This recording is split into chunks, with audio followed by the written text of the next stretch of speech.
मङ्गलामङ्गलं यद्यत् करोति तीश्वरो हि मे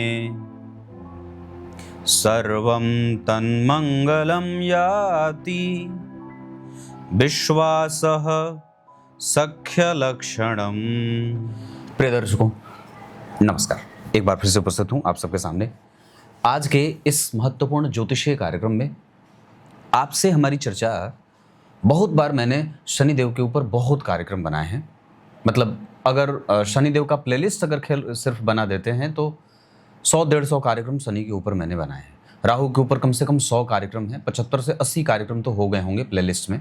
शनिदेव का अलग से प्लेलिस्ट बना है कि नहीं बना, ये मुझे ठीक से याद नहीं है। राहु केतु से संबंधित प्लेलिस्ट मैंने बनाया है। सूर्य, हाँ, शनि और सभी ग्रहों से संबंधित अलग अलग प्लेलिस्ट मेरे चैनल पे आपको मिल जाएंगे। पर आज का कार्यक्रम वो बिल्कुल नया है और बिल्कुल अलग है। ये मुझे बहुत पहले बना देना चाहिए था, पर मेरा ध्यान उस तरफ गया ही नहीं। ग्रहों के डिग्री को लेकर के प्रायः लोगों में कन्फ्यूज़न बना रहता है, और जो भी ग्रह होते हैं वो किसी खास अंश पे कुछ खास परिणाम देने वाले होते हैं। आज का कार्यक्रम शनिदेव के ऊपर केंद्रित रहेगा, जिसमें हम उनके डिग्री पे विशेष चर्चा करेंगे। कार्यक्रम के आरंभ में मैंने जो श्लोक पढ़ा है वो शिवपुराण का है, जिसका अर्थ कार्यक्रम के अंतिम हिस्से में बताऊंगा। इससे पहले कि कार्यक्रम शुरू करें, लाइव होता हूं मैं शनिवार को रात्रि 8:15 पे इसी चैनल पे, तो वहां भी आप जरूर जुड़ जाइए। अगर आपने सब्सक्राइब नहीं किया है तो सब्सक्राइब कर लीजिए, और अगर किए हैं तो एक बार फिर से चेक कर लीजिए। हो सकता है कई बार नोटिफिकेशन ना मिलता हो या बेल आइकन आपसे दबाना रह गया हो। तो विषयवार तरीके से समझेंगे कि आपकी कुंडली में शनिदेव कितने अंश पे बैठे हैं। शनिदेव जो होते हैं वो अगर उच्च डिग्री पे बैठे हैं, उच्च डिग्री का मतलब 25 से 30, तो ये 25, 26, 27, 28, 29, 30, ये जो 25 से लेकर 30 अंशों तक के जो शनिदेव होंगे ना, वो मूलतया व्यक्ति को अपनी अवस्था को प्राप्त करा देते हैं। अपनी अवस्था को प्राप्त करा देने का अर्थ क्या है? मेरा कहने का अर्थ यहां ये होगा कि ऐसे शनिदेव आपको उनके ही जैसा बना देते हैं। कार्यक्रम अंतिम तक देखिएगा। शुरू करते हैं आज का कार्यक्रम।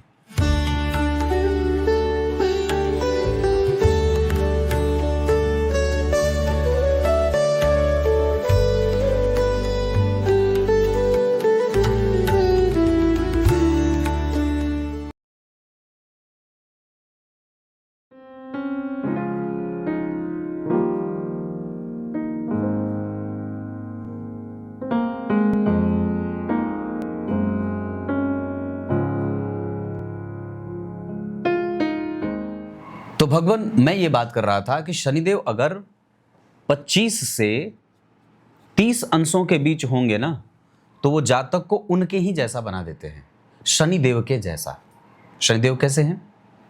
मंद हैं, प्रैक्टिकल हैं, न्यायप्रिय हैं, देर से परिणाम करते हैं, अनुभव से युक्त हैं, उनको सभी रिश्तों का ज्ञान हो जाता है। सभी रिश्तों का ज्ञान हो जाता है, इसका अर्थ है कि उन्हें पता है कि उनकी पत्नी कैसी है, उन्हें पता है कि उनका भाई कैसा है, उन्हें पता है कि उनके पिताजी कैसे हैं, उन्हें पता है कि बाकी के रिश्तेदार उनके बारे में क्या विचार रखते हैं। इस वजह से बाद में उन्हें धक्का लगे, वो पहले ही जातक को प्रैक्टिकल ज्ञान करा देते हैं। और अगर शनि 0 से 5 अंश के बीच विराजमान है आपकी कुंडली में, तो यहां व्यक्ति बार बार धोखा खाता रहता है अपने निर्णयों से, बार बार। मतलब अब ये निर्णय आपके करियर के बीच की भी बात हो सकती है, ये निर्णय आपके रिश्तेदारों के बारे में आपकी राय भी हो सकती है। जैसे पूर्व में आपने किसी विशेष संबंधी पे बहुत ज़्यादा विश्वास किया, आपने उसमें अपना पूरा बल डाला, एनर्जी डाली, लेकिन उस तरीके का बल उधर से मिला नहीं, आपका नुकसान हो गया। बाद में आपको पता चला, अरे अब हम गलती जो है वो सामने वाले में ढूंढते रहते हैं।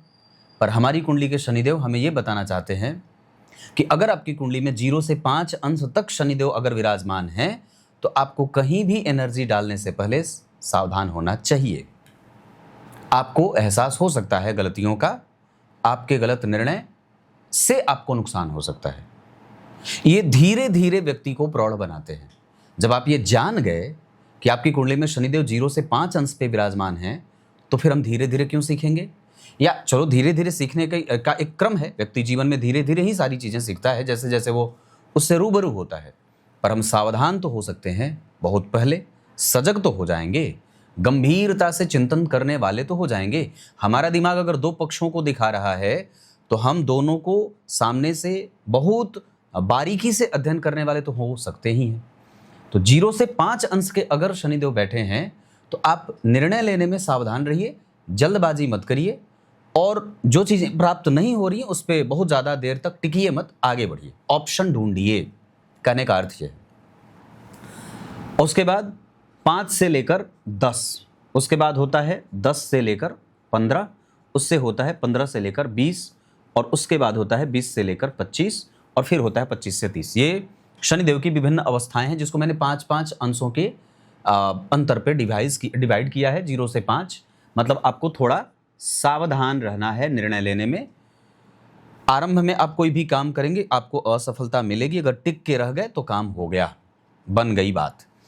नहीं तो 25 से 30 अंश पे बैठे हैं तो आपको अनुभव तो बना ही देता है, जीवन का अनुभव तो दे ही जाते हैं। 5 से 10 अंश पे हैं तो व्यक्ति धीरे धीरे व्यवस्था में और धीरे धीरे प्रैक्टिकल होता है ना। मतलब यहाँ पे जो गलती हो जा रही थी, संभवतः 5 से 10 अंश के शनिदेव आपको उतना ज़्यादा गलती करने वाला इंसान नहीं बनाएंगे अगर आपकी कुंडली में 5 से 10 अंशों के बीच शनिदेव बैठे हैं। तो यहाँ आप थोड़े उम्र से पहले समझदार होने लगते हैं या होते हैं। बहुत गंभीरता से समझिएगा, ये विषय जो है ये बहुत समझदारी से भरा है और बहुत महत्वपूर्ण भी है। तो यहाँ पे अगर शनिदेव का अंश बल आपकी कुंडली में बैठा है तो आप धीरे धीरे, या आपने कभी गौर किया होगा कि आपकी कक्षा का छात्र वो थोड़ा बिहेवियर में उम्र में बड़ा हो, मतलब उम्र में बड़ी बातें करता हो, आपके ही सहपाठी जो आप ही के साथ पढ़ते हैं, पर उसके देखने का तरीका आपसे थोड़ा अलग है क्योंकि आप 0 से 5 अंश के शनिदेव को लेके बैठे हैं, और वो 5 से 10 अंश का है तो उसमें समझदारी थोड़ी ज़्यादा है या ऑब्जर्वेटिव बहुत ज़्यादा है ना। या दूसरा ये भी कह सकते हैं भगवान कि ऐसे लोग बहुत सूक्ष्मता से विचार करते हैं और फायदे और नुकसान को समझने वाले होते हैं। यहाँ गलती की गुंजाइश थोड़ी कम होती है। आगे बढ़ते हैं।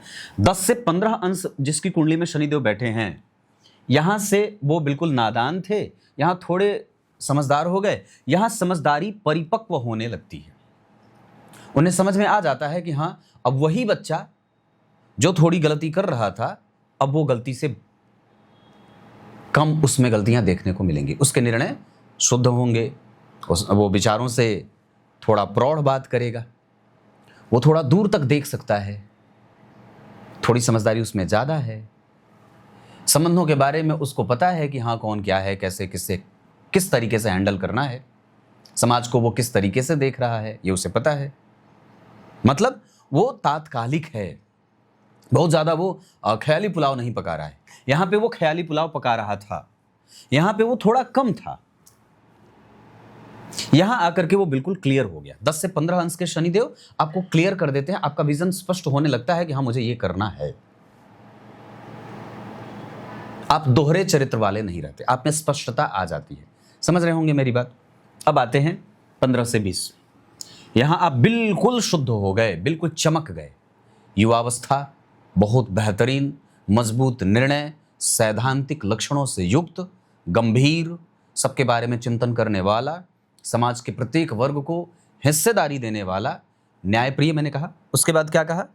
सत्य बोलने वाला, अनुशासित, अपने ही तरह सबको देखने वाला। जो विचार उसका अपने प्रति है वही सामने वाले के प्रति भी है। अगर मैं अपने बारे में न्याय चाहता हूं तो सामने वाले को क्यों नहीं मिलना चाहिए, है ना। ये दार्शनिक हो जाता है। भगवान में भक्ति, ईश्वर में आस्था, मंत्रों में विश्वास, कर्म कांड को जानने वाला, ज्योतिषीय विश्लेषण करने वाला, गंभीर नाद करने वाला, योगों का अभ्यास करने वाला, ये बहुत अच्छा होता है। 15 से 20 अंश वाले एकदम मजबूत निर्णय, काम में स्टेबिलिटी रहेगी, धन बिल्कुल कहीं भी भटकेगा नहीं, जो काम करेंगे बिल्कुल साफ और नेचुरल करेंगे, बहुत बेहतरीन होता है। मतलब यहाँ के शनिदेव अगर आपकी कुंडली में बैठे हैं 15 से 20 अंश के, तो आप विलक्षण प्रतिभा से युक्त हैं और आप में अद्भुत गंभीरता का शौर्य देखने को मिल जाएगा। मेरे कार्यक्रम बनाने का एक उद्देश्य ये भी था कि आप कम से कम ग्रहों के अंशों से अपने आप को समझदार बना दें कि हाँ, अगर ऐसा है तो फिर ऐसा क्यों है ना। उसके बाद 20 से 25 यहाँ आप अपने बारे में फिर व्यक्ति जो है वो अधेड़ होने लगता है कि चलो ठीक है, संबंध जो है वो एक समय तक ही काम आते हैं, उसके बाद तो फिर परमात्मा के पास ही जाना है। तो अब आपकी यात्रा जो है वो भगवान की तरफ ज़्यादा होने लगती है। अब यहां से लेकर जो यहां तक की यात्रा रही शनिदेव की, उसमें 20 से 25 अंश पे जब शनिदेव आ गए तो उन्होंने विचारों में एक अलग तरीके का भाव देना शुरू किया जातक के जीवन में। जिस जातक की कुंडली में जन्म जब हुआ और उस समय उसकी कुंडली में 20 से 25 अंश पे शनिदेव विराजमान थे, मतलब वो ग्रह अब वृद्ध होने की स्थिति में आ गया है, क्योंकि 25 से 30 अंश पे वो मर जाएगा। ये बात आप जानते हैं कि ग्रह जो है वो सम संख्या की राशि में और विषम संख्या की राशि में उसके अवस्था में बदलाव हो जाता है। पर अगर हम उसको 2 मिनट के लिए त्याग देते हैं, सम और विषम की परिभाषा को 2 मिनट के लिए हटा देते हैं, क्योंकि मैंने इस पे भी कार्यक्रम बनाया है कि ग्रह अगर सम संख्या और विषम संख्या की राशि में नहीं है तो भी वो कैसा फल करता है। तो अगर 20 से 25 अंश पे किसी जातक, जो जातक अभी जन्मा है तुरंत, और उसकी कुंडली में जब आपने शनि को देखा और अगर वो शनिदेव 20 से 25 अंश के बीच बैठे हैं, तो संभवतया वो निश्चित रूप से आरंभ से ही अनुभव से युक्त बातें करेगा। उसके अंदर गलतियां उसके जीवन में कम होंगी। वो भगवान में सर्वोच्च विश्वास करने वाला होगा, सत्ता में विश्वास करने वाला होगा और बहुत अनुशासित होगा। उसकी पकड़ बहुत मजबूत होगी। उसके न्याय करने का तरीका बड़ा अद्भुत होगा। वो तार्किक होगा, समझदार होगा, कम बोलने वाला होगा। 5 साल का होगा, बात करेगा जैसे 12 साल का है। अपनी उम्र से ज्यादा, शनि वृद्ध ही तो ग्रह हैं, धीरे धीरे चलते हैं, गंभीर हैं और ये न्याय करने में किसी को नहीं देखते। ये न्याय करते हैं तो अपने पिता के ऊपर भी वही रूल अपनाते हैं जो अपनी पत्नी के ऊपर अपनाते हैं। देखा तो गणेश जी के मस्तक को छिन्न भिन्न कर दिया, दृष्टि डाली तो सारथी अरुण पंगु हो गए, अपने पिता के ऊपर दृष्टि डाली तो उन्हें कुष्ठ रोग हो गया, घोड़े अंधे हो गए। हुआ ना।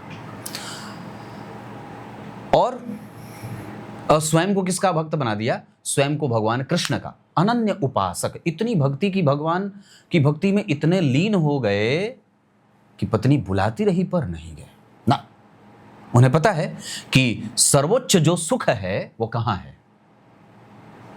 पत्नी की गोद में है, पत्नी की बाहों में है, उनकी आंखों में है, या फिर भगवान के चरण में है। आपको दुनिया जैसे इससे भी समझ में आ जाए, आप इसको ही अगर समझ लेते हैं तो बड़ा कितना बेहतरीन दर्शन है कि आप दुनिया को जब पाने चलते हैं तो जो सुख दुनिया के मस्तक पे है, जो सुख दुनिया भर के संबंधों के मस्तक दे जाते हैं, माथा दे जाता है, ऊंचाई दे जाती है, जिस ऊंचाई को आप दुनिया के संबंधों के सबसे ऊंचे शिखर पे जाकर के प्राप्त करते हैं, उसके मस्तक पे प्राप्त करते हैं, वो सुख आपको भगवान के चरण में मिल जाता है। तो सोचिए कि जो सुख आपको दुनिया के मस्तक पे प्राप्त हो रहा है वो भगवान के चरण में मिल गया, तो भगवान के मस्तक तक पहुंचते पहुंचते आपको कितना सुख मिलेगा। बात है कि नहीं है? हम शुरुआत करते हैं भगवान के, मतलब कहते हैं ना कि भगवान के विग्रह का जब दर्शन करते हैं तो कहां से शुरू करते हैं? सीधा चेहरा नहीं देखते, भगवान के नखों पे उनका दर्शन, भगवान के अंगुष्ठ पे पहले दर्शन जाता है। हमारा ध्यान पहले वहां जाना चाहिए। सीधा भगवान के वक्षस्थल और नेत्रों का और उनके मुखड़े का दर्शन नहीं करना चाहिए। नीचे से भगवान का दर्शन होता है। आरती भी उतारी जाती है तो भगवान के चरण कमल का ध्यान करके वहां से आरती का आरंभ होता है। पहले चरण को घुमाया, फिर घुटने पे, फिर वस्ती पे आए, फिर जो है वो पेट पे आए, फिर वक्षस्थल पे आए, फिर मुखड़े पे आए, फिर सर्वांग संपूर्ण शरीर का जो है वो नजर उतारा। तो ये अंतर है।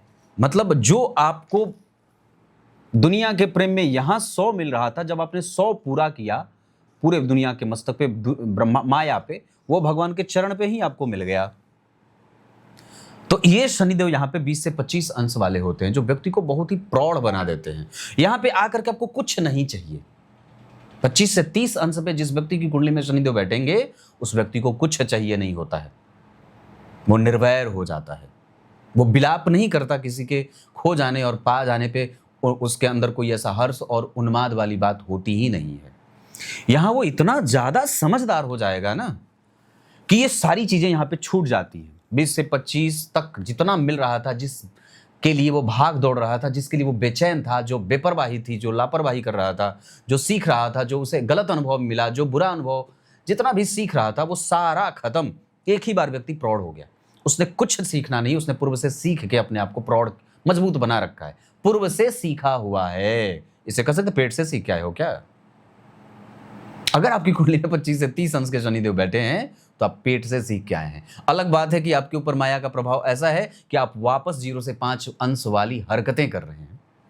आप वापस 0 से 5 के बाद 5 से 10 वाली हरकतें कर रहे हैं। जब तक कहते हैं ना कि जब तक आपके ऊपर से वो आवरण नहीं हटेगा, तब तक आप बार बार वही 0 से 5 वाली गलती करते रहेंगे जो कर रहे थे। बार बार रिश्तों में उलझाएंगे खुद को, बार बार दूसरे पे विश्वास करेंगे, बार बार गलती करेंगे, बार बार निवेश करेंगे, बार बार मेहनत करेंगे और बार बार असफल होंगे। लेकिन 25 से 300 आपको कुछ चाहिए नहीं। आपको पता है कि दुनिया के वस्तुओं के प्राप्त करने के लिए आप जितनी बार मेहनत करेंगे आपको सिर्फ चिपचिपा मिलेगा, चिपक जाएंगे, चिपचिपा होगा वो। तो भगवान ऐसे हैं शनिदेव। कितने मिनट का कार्यक्रम बना? 13 हो गया।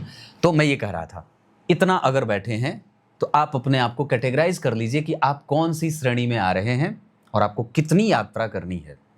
अगर यहां बैठे हैं तो काफी, यहां बैठे हैं तो आप नजदीक हैं, त्यागने के लिए तैयार हैं, कमाएंगे भी, त्यागेंगे भी, सफल भी होंगे, समझदार भी होंगे। लेकिन यहां पे आप डायरेक्ट बिना मेहनत किए कई बार सफल हो जाते हैं और आपको वस्तुतः उच्च दार्शनिकता का ज्ञान होता है। यहां बोध हो जाता है। 20 से 25 अंश पे जो शनिदेव होते हैं वो व्यक्ति को प्रैक्टिकल वो उसे बोध हो जाता है कि हाँ देखो ये सही है, ये गलत है। अब उसको बस मिलना होता है, ट्रैक मिल जाए तो 25 से 30 अंश वाली बातें आ जाती हैं। उसका स्वभाव ऐसा होता है। अब आप लोग कितना समझे और मैं कितना समझाने में सफल रहा ये तो भगवान जानते हैं, पर हां आप शनिदेव को ऐसे समझ जरूर सकते हैं। राशियां कोई भी हो, विशेष असर नहीं होगा, पर इस कार्यक्रम के उद्देश्य से आपको यह समझना है कि आपकी कुंडली में शनिदेव इतने अंशों पे विराजमान हैं, तो आपको अपने जीवन को आगे कैसे, किस दिशा की तरफ कितनी समझदारी से ले जाना है। अब आइए कार्यक्रम के आरंभ में जो मैंने श्लोक पढ़ा था उसका अर्थ बता देता हूं। भगवान आचार्य लिखते हैं वेदव्यास भगवान शिव पुराण में कि दिन से लेकर, मतलब सुबह से लेकर शाम तक जो भी पूजा आप पाठ निरंतर अपने इष्ट के प्रति करते रहें। और लिखते हैं कि वाणी से मंत्र का उच्चारण करते हुए, मन से अपने इष्ट का ध्यान करते हुए, भगवान भोलेनाथ का या किसी का भी, यहाँ पे तो सबकी बात हो रही है, ध्यान करते हुए 8 अंगों से जो भगवान को प्रणाम करता है वो सर्वस्व पा जाता है। या ये कहते हैं कि उसे भी भगवान का वंदन ही कहा जाता है। आप साष्टांग लेट गए तो वो भगवान की वंदना ही है। आपको कुछ नहीं आता तो प्रणाम करने तो आता है। आप गुरु के पास जाते हैं तो क्या करते हैं? बोलते नहीं हैं ना। मैं भी अपने गुरु जी के पास जाता हूं, कुछ नहीं बोलता हूं, बिल्कुल चुप होकर के उनके पास बैठ जाता हूं, बिल्कुल बैठ जाता हूं। जितनी पूछते हैं ना, का हो ठीक बड़ा जी गुरु जी, काम ठीक चलता है जी गुरु जी, बस इससे ज्यादा कुछ नहीं। उसके बाद तो फिर सुनने के लिए ही आपको बैठना है, और जितनी देर बैठना है उतनी देर सुनना है, और पूरे ध्यान से सुनना है। क्योंकि आप चाहे जितने ऊपर बैठ जाएं, जितना आप अपने जीवन में उथल पुथल मचा लें, दुनिया को कितना बेवकूफ़ बना लें, वहां पे जाकर के आपको शुद्ध होना ही होता है। और मेरे अंदर ये भाव मैंने भी देखा है कि आप ना, मैंने ये बात कई बार कार्यक्रम में भी कही है, आप लोगों को जो मेरे नियमित दर्शक हैं उन्हें पता होगा कि जब मैं उनके पास जाता हूँ, वहाँ बैठता हूँ, तो मुझे लगता है मैं सबसे ज़्यादा सुरक्षित हूँ। अब मुझे दुनिया की कोई ताकत कमज़ोर नहीं कर सकती है, मैं सुरक्षित हूँ। ऐसा ही भाव आपके धर्म के प्रति भी होना चाहिए। गुरु धर्म ही तो हैं। आपका धर्म आपको हमेशा सुरक्षित करता है। बस शर्त इतनी सी है कि आपने उसे अपने जीवन में कितना धारण किया है। जितना धारण करेंगे उतनी आपकी वो सुरक्षा करेगा। तब तक के लिए बहुत बहुत नमस्कार।